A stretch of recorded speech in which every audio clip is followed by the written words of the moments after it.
Early claim settlements are a valuable tool to helping the employer control their overall claims cost and their cost of insurance.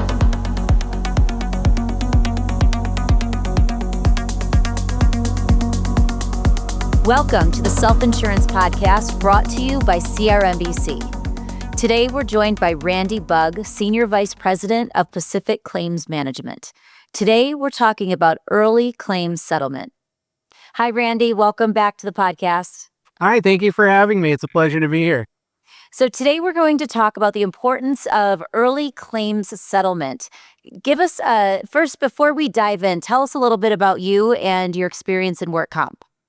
Well, thank you. Again, it's a pleasure to be here with you again. My name, again, is Randy Bugg, and I'm the Senior Vice President of Pacific Claims Management. We founded Pacific Claims Management. I was one of the founders here back in 2011. My experience in the claims industry, workers' compensation, spans 34 years now. It's hard to believe, but time goes very fast. I started when I was 19 years old in the mailroom, and I've worked in all facets and all positions in claims management. And I'm just very honored and happy now to be working and helping self-insured employers to better their claims outcomes and their overall programs. This is a perfect segue. So from a claims perspective, let's give us a high-level overview of what are the objectives for a TPA that, like you are our TPA. What are the primary objectives of a TPA in a workers' comp system? Well, there's really two overall objectives, and one is providing benefits, due benefits to the injured worker, timely, expeditiously, and helping that injured worker return back to the employer workforce. The other one, from a claims standpoint, is controlling the overall costs of those losses as well for the employer. And we talk a lot about early settlement. Tell us what you mean by that. So a lot of times, a claim, unfortunately, in our system here in California, there are attorneys involved. Sometimes the claim comes in and it's already litigated before an employer knows about it.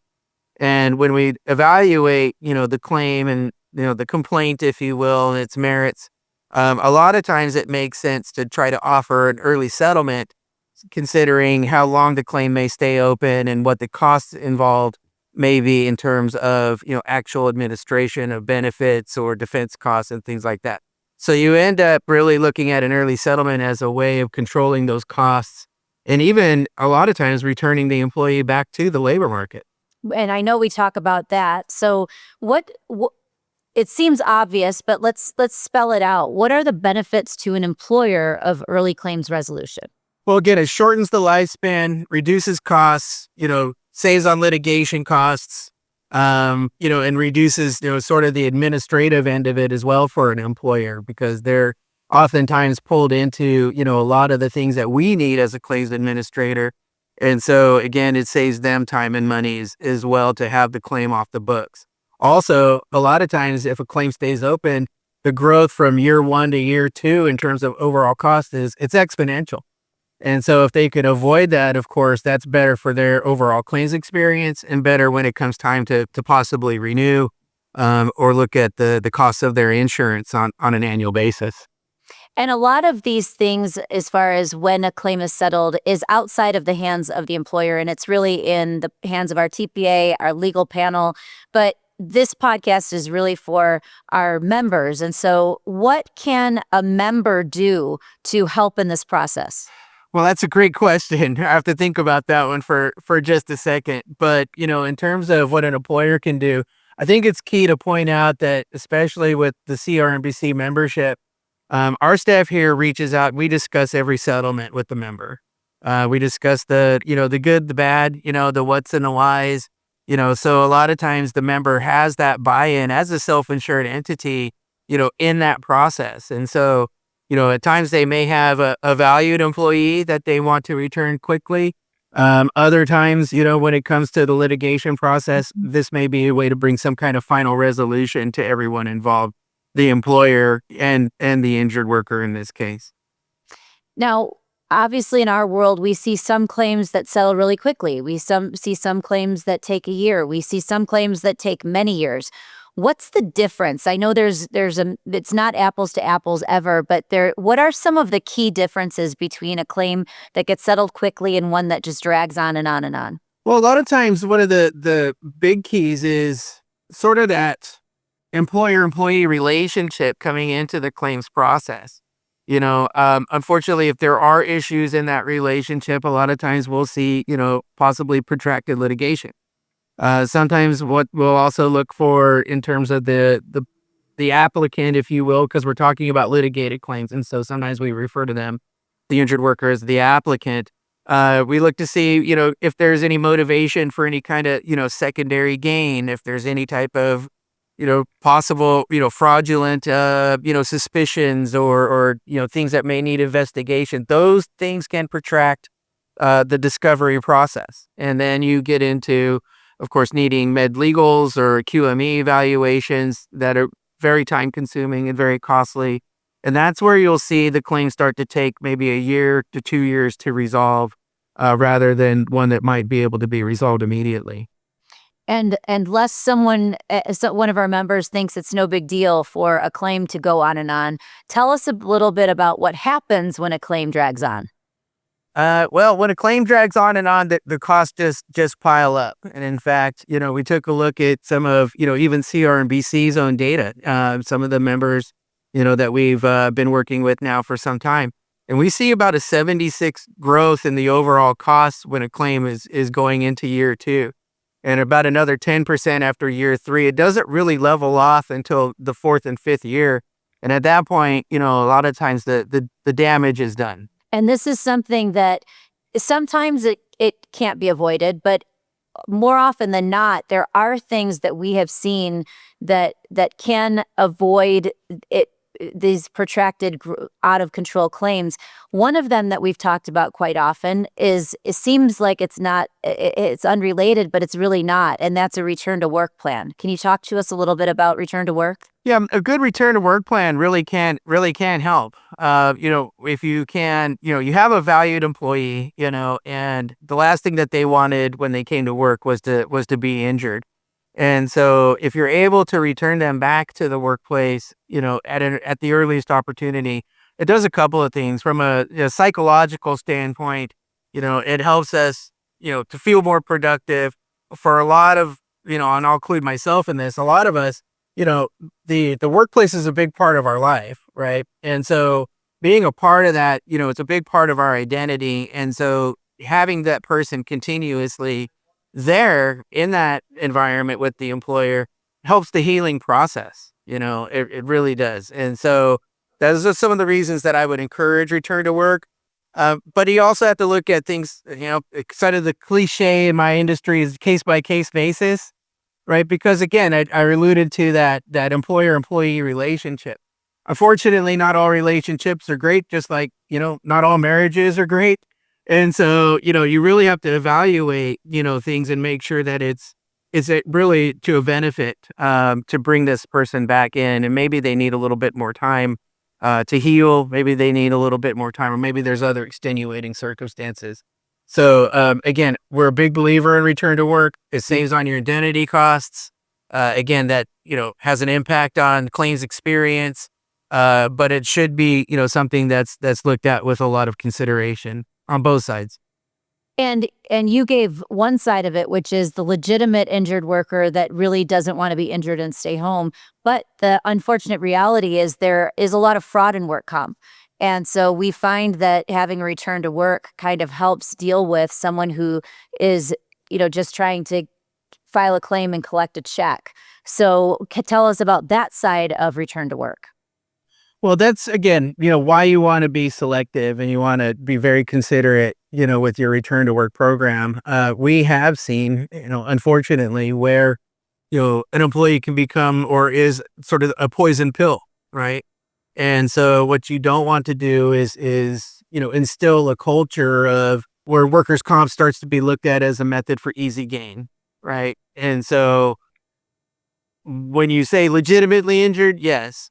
A lot of times, somebody can be legitimately injured and then it turns into something else.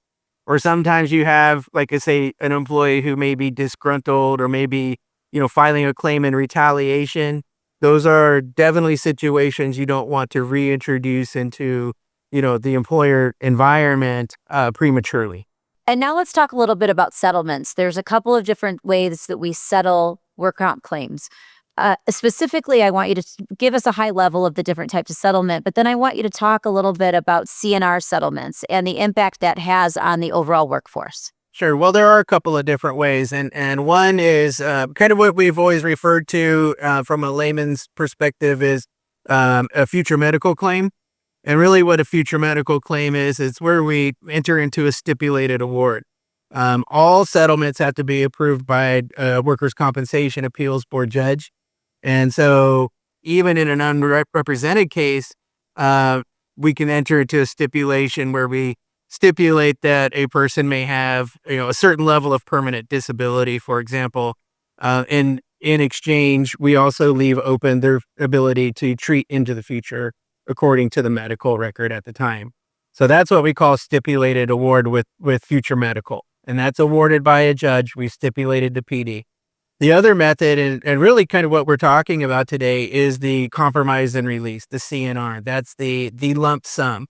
What a lot of people outside of the claims industry don't realize is you can CNR any one benefit. If you have a dispute regarding, say, temporary disability, you can compromise and release that issue. Or you can compromise and release just indemnity and leaving medical open. Now, you rarely see that. And usually what we're talking about when we talk about CNR is the entire claim, the medical aspect and the indemnity aspect. And that's the primary vehicle for early settlement. That's what you want to do. You want to resolve the claim in its entirety at the least amount or least cost possible. And that's when you start looking into, again, sort of the inside baseball of claims. We start calling those nuisance value settlements. And it used to be back in the early 2000s, nuisance value settlements were just that, anywhere from $500 to, $5,000. If the claim had issues regarding compensability, but it was litigated, we knew that we would spend, a year or two fighting out those issues. We know that the costs associated are in the, sometimes the tens of thousands. It makes sense to get that CNR for $5,000. Now we fast forward to 2026. And as we know, inflation has been everywhere, sort of just compounding. Well, workers' comp is no different. And medical inflation is very much a real thing in the workers' comp industry as well. So we see a lot of, medical legal evaluations, qualified medical evaluations. We call them medical legals because those carry weight and evidence. And those evaluations are going anywhere on the low side from $2,500 a piece, sometimes to over $5,000 per evaluation. And unfortunately, because of the way that the system has been working a lot recently, sometimes we need to go back to that QME 2, maybe even 3 times, and maybe even depose. And the average deposition fee just for an applicant's attorney is anywhere from $1,500 to $2,000 just for their fee alone for showing up at the deposition. So we can see that these costs add up very quickly, which is the reason why the CNR is the desired or ultimate vehicle to keep the costs down. Now, you said a word in there that I want to make sure that we define for people. When you're talking about medical inflation, what are you referring to? I'm talking about the cost of not just the day-to-day treatment with a primary care physician for the injury, but also the diagnostics have increased. The actual fees to a qualified medical evaluator or an agreed medical evaluator have increased substantially within the last 3 years. There were some changes to the law that actually allowed for med-legal evaluators to bill by the page for record review, and that increased the cost almost double overnight for the cost of these evaluations.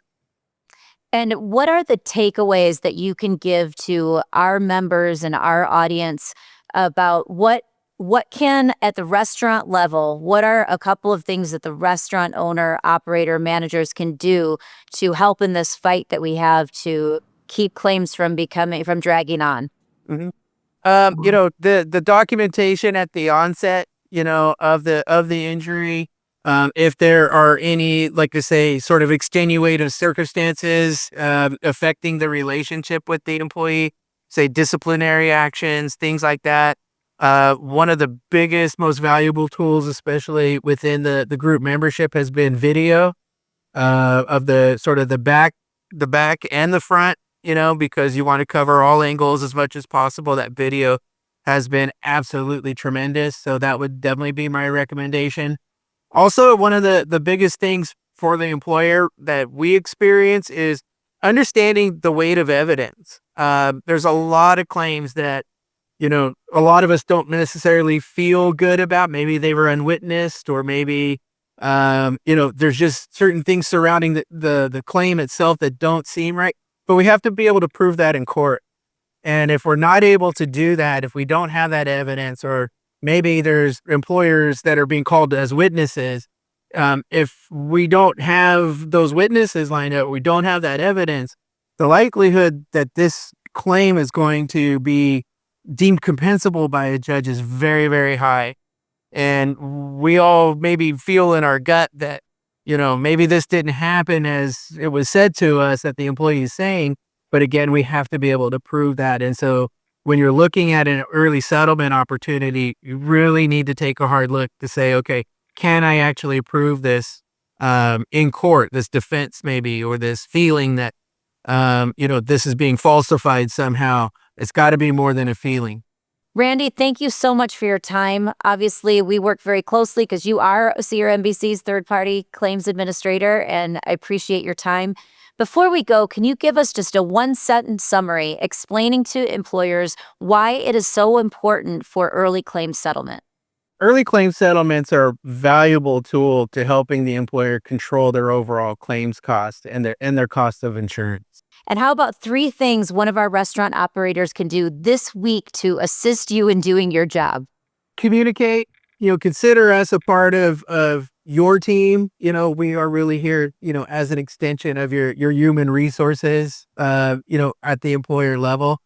Also the documentation, please, if you can gather any documentation or potential witnesses, video, things like that, extremely valuable to the claims handling process. And don't hesitate to ask questions. Make sure that, anything, no matter how small, ask it. And we're here to answer it for you and help to give you the information that you need in your day-to-day operation. Thank you so much, Randy. We'll see you next time. Thank you. For more webinar sessions and resources, visit crmbc.com.